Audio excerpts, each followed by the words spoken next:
Happy Wednesday, everybody. And if you're seeing this and you know you're watching the replay or you're at least catching up, and you know that I'm going to do some sharing before I jump on with my 3 tips for being in center during these high vibe times. In center and rising, because I think we're really finally past most of the ick. And since we're past most of the ick, we can kind of get on with what we were going to do or what we had planned to do earlier in the week. One more share here, and then I will jump right in.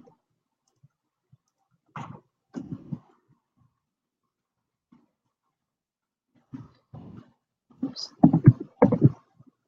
Copy and pasting is my friend today. Okay, so I apologize beforehand if my dogs get all barkety on me, my dog acorns, Xander and Hershey.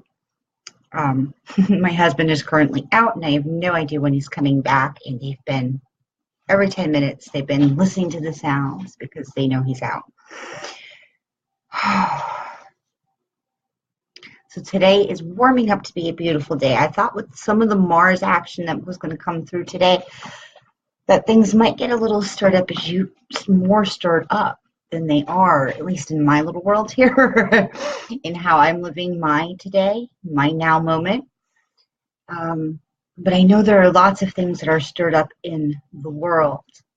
And so I really wanted to kind of speak into that today, at least a little bit, because when we're in center and when we're able to rise, we're able to contribute more of what we do want to see into the world. Because when we're coming from a place of our own personal power, we're not coming from ego reaction, and we're not coming from fear, and we're coming from something that is much more authentic, and it's going to touch more people if we can be in center and rise and expand our work and our impact from center, and not just techniques and tools, and not just getting on our soapbox and ranting, and not just assuming we know what's best for everybody. Okay, so hello everybody, and hello my one viewer for now. If you don't know me, I'm Lindsay Baldessano. I help light workers rise, and I provide support and guidance around that. I do readings and healings, but I also offer programs that will help intuitives and empaths and light workers really come into themselves and come into center. Tools and lessons, practical things, hard-won lessons for me that I want to pass on to you to make your life easier so that you can get into that very, very sweet spot of soul center, of being in flow and in your own power, so that you can do things like think about going professional, to be a healer, to be a reader, to help others, so that you can up-level your life, so that the negativity doesn't get you. It doesn't pull you down. It doesn't drain you nearly as much. And so that you can really stand up and just answer your call, whether that's professionally or not. Because we can't do it with where we're at now. We have to be committed, have to have this living devotion to rising and to coming into who we are and coming into the vast amounts of unconditional love that we are capable of holding and channeling into this world. That's what it is to rise. And so my 3 tips speak to that today. 3 tips. Not 3 all the way over here. So the first tip, and you might not like it, but the first tip to getting in center in these days when we're up and down and all over the place because of we're in the middle of the eclipse season, is a daily practice. Now, I know that might sound like really like, oh, but I don't know how to meditate. I can't sit on that pillow for 20 minutes straight. I know there's lots of excuses and reasons why you think maybe you can't have a daily practice. And believe me, I was one of those people for years. I was one of those people who assumed that because I got up and I wasn't terribly depressed that day, or I wasn't completely down or exhausted that day, that I'd figure it out and, I got this. And that's not what a daily practice is about. And it's not about perfectionism, for one thing. So don't think it has to be about sitting on that pillow, because it means you're more perfect than anybody else because you can sit on that pillow for 20 minutes. Some days it is, some days it isn't. In my teachings, I really go into a daily practice as something that is a living practice, something that evolves with you, something that is just very, very practical. It's very much about what you need that day. And the only real dedication and devotion around this idea of daily practice is just leaving yourself time and space to do it, whatever it is that day. You can have a little toolkit, even if it's just like a mental to-do list or a mental list to draw from each day, saying, I'm feeling a little stiff. Maybe I need to dance. Maybe I need to do yoga today. Maybe I just need a good stretch. And then seeing where you are with that. Maybe it's, I have 1,000 thoughts going through my brain. I can't really get them out, so let me journal. See, now today for me, it was more of a journal feeling thing. I have now come to the point where I can train myself to really feel into what I'm handwriting, not just typing, but handwriting as part of my daily practice. And today I wrote, what hurts? Now, yesterday was a big hurt day. Yesterday there was a lot stirred up. Today it's calmer for me. I don't know if it is for you. Maybe it is. But today I was able to write out what hurt. So my stomach was a little off today. And I'd go into what I felt that meant. I was still holding on to the stress from yesterday. I can release that now. I wrote that my shoulders were all tense and tight. Hello, Jacqueline. Oh, I hope did you get your necklace yet? Okay. Well, let me know. So I wrote that my shoulders were all tense and tight. Again, this is a stress thing. I was still holding on to something from the day before. There was something else I wrote. So I wrote down first what hurt, and I gave attention and love to that. Acknowledgement that I'm still carrying these things with me. Oh, wonderful. Wonderful. And congratulations again. She was the winner from my Inner Priestess launch, and she won a beautiful little hand wire wrapped long bottle pendant. It was something that I had done, and I loved it. And I loved doing that piece in particular. You're welcome.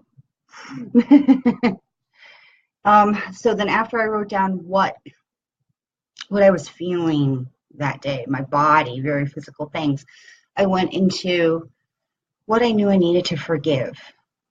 And some of this was informed by what I knew I was carrying in my body. So it doesn't have to be this very esoteric, abstract concept. So if I knew my shoulders were all tight, what did I need to forgive around that? Who did I need to forgive around that?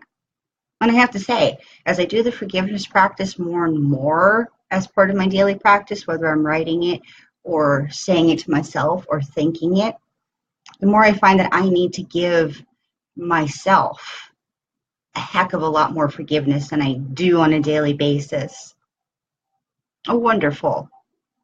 Oh, I'm glad you felt it, because I do a lot of energy work when I am creating and when I am not just writing, because I mostly write, but I used to own a jewelry business. So for me, it's just like a whole practice of working in energy and working in an intention.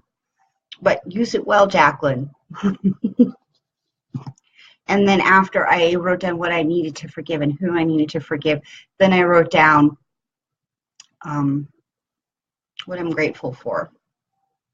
And today I was having a little bit of gratitude issues on those big things, because there are so many big things stirred up this eclipse. our very concepts of safety, of equality, of authority. Everything is being stirred and shifted. So I had trouble with the big things and getting into that sweet spot of center and gratitude with that. So I had to start with smaller things. To feel that, like, I am grateful for my dogs. They're noisy little brats, but we snuggle quite a bit. Me and my dogs. So I started there. And then if I still couldn't find that I was like just really grateful for being in my house, for having food, I at least wrote that I want to be in that space. That's what I'm aiming for. But I also found that I was grateful for other things that I didn't think I was grateful for. Like, I was grateful for some of the lessons I've been going through this past week so that I am releasing things. See, this daily practice, which is tip number 1, being a daily practice, is really about meeting the needs every day. It isn't about this perfectionist notion. It isn't about, oh, I have to do it this one particular way. It should be an evolving practice. It should meet your needs because every day and every moment we're in a slightly different place. The stars are in a slightly different alignment. Different planets are coming through. Everybody wakes up in a slightly different place. It's never the past. And so we have to meet where we are today in order to know how we need to grow, how we need to do that rising. Because just coming to center is one thing, but really being able to turn up your inner light game is a whole other level of practice. But it all has to start with that daily practice, getting your kinks worked out, knowing what's a little sore, a little achy, a little tender, whether it's your neck, your shoulders, your heart, your sacral center, because maybe you've been overworking yourself, stressing yourself out, and you're not in touch with the pleasure you know that should be available to you. Is because it's energy, and energy is there. You just have to tap into it. But that daily practice is what really starts that up-leveling process. So my second tip, and this is in particular to this time, because of, hey, Melinda, thank you.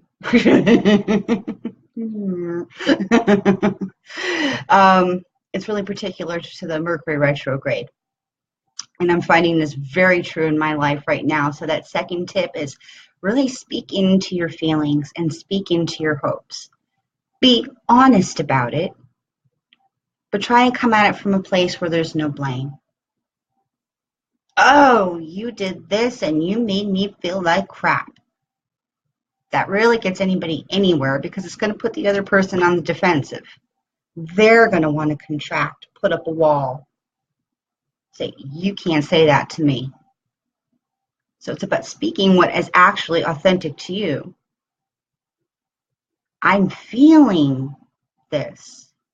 I'm feeling really tenderhearted today. And, it might not be you. It might just be the situation, given the benefit of the doubt, especially because things are so stirred up. But speak what's actually honestly true for you. Without the blame, without the fear, and without the judgment.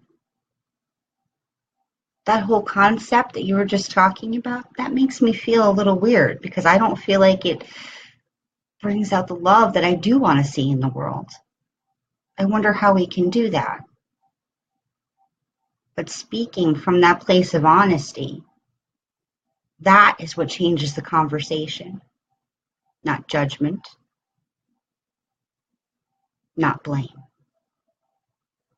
That honesty of what we feel and what we would love to see. So my third tip for really shifting your energy to be in center and kicking it up a notch in your inner light game is making action happen. Hi, Michael. How are you? In my Thriving and Free Empaths and Intuitives group this week, I was starting to talk about how um, a lot of people feel like they need to ground more during these high vibe times. Um, because like they feel all fuzzy brained or they feel so lethargic they can't really, they don't want to get out of bed, they don't want to do anything, or maybe the thoughts are just so up in your head that you can't really just get them out. And for me, grounding is kind of like letting things go, just letting it go away. um, Pushing off the excess is what a lot of people tend to associate with grounding. But for me, it's like we're getting all of that for a purpose. We're feeling our feels, we're thinking our thoughts, we're seeing correlations and patterns. We're all doing this for a reason. It might not be a huge grand reason. It might just be to help you release your own triggers and patterns during this week. But we're seeing it for a reason. We shouldn't be pushing it away. We should be using all that, channeling all that into something. Have an outlet, not simply just Mother Earth and let Mother Earth do. We are here to be the hearts and hands of the divine. We are co-creators. We are getting all of this. All of this is being stirred up, not as a punishment, not because the universe is testing us, not because we have something to prove. We're getting all this and everything is being stirred up so we can create new, create so we can change and grow and evolve and tune more to what we do want to see in this world. We are getting all of this, and all of this is happening so we can manifest our dreams. Because it can't happen from a static place. It can't happen solely within our comfort zone. We have to stand and grow and love more and anchor those potentials and dreams we want to see into this world. That is our purpose. How you do it is particular to you, but that is our greater purpose. And it's not going to happen all at once. It's not going to be wham bam, thank you ma'am, here's my dream, now I have to serve 1,000 people I don't know how to serve. It's not going to be like that. It's something you have to live into, breathe into, and choose moment from moment to moment. That continuing devotion to just want to be more, want to love more, want to bring in more awesome things into this world. Once you find that very, very sweet spot of center, that soul center, heart center, where we're an integrated being, you can play that inner light game bigger and bigger as you go. You're going to release more and more of what holds you back. Things that in the past seem hard aren't going to seem hard because you're going to be seeing it from a completely different place. You just have to trust that you are in this process already. It's already happening for you because it's how things are. I know it's hard to see that. There's a lot of false evidence out there and a lot of false evidence that ego feeds you. Ego says, oh, that didn't work out the way you wanted it to. You suck. No, that's just a theory. It really is. We have to get back to the facts, back to what we're honestly feeling and thinking, what we honestly want to see, what we honestly feel inspired to do, and act from that place. And if you need more direction, if you need more guidance and support during this time and around some of these things I'm talking about, whether it's your daily practice or getting past some of the blocks that you're having right now, some of the little harder struggles to release things, I do offer a reading. It's called I Need a Sign. I will drop the link for that. And if you want the reading, you can also get my eclipse guide, my eclipse workshop Thriving in High Vibe Times for free until the 24th. So that's next Monday. So if you book the reading, you get the free workshop, but only until Monday. Okay? And if you want to see more of me, I will be on live Friday, and I promise I will actually be there this time. My meeting on Friday ran 3 times as long as I thought it was going to. It just absolutely, completely emotionally drained me. So I will be in my Thriving in Free Empaths and Intuitives group live again on Friday for some fun and for some card pulls, especially this Friday because we're going to be heading into the solar eclipse on Monday. And things are going to be rocking and rolling by the time we get there. So having a little bit of guidance will help you. So I'll drop the link for the reading if you do need extra support. And I will see most of you, I hope all of you, on Friday in my free group. Bye, Melinda. Bye, Michael. Bye, Jacqueline. Bye, everyone. Have a great day.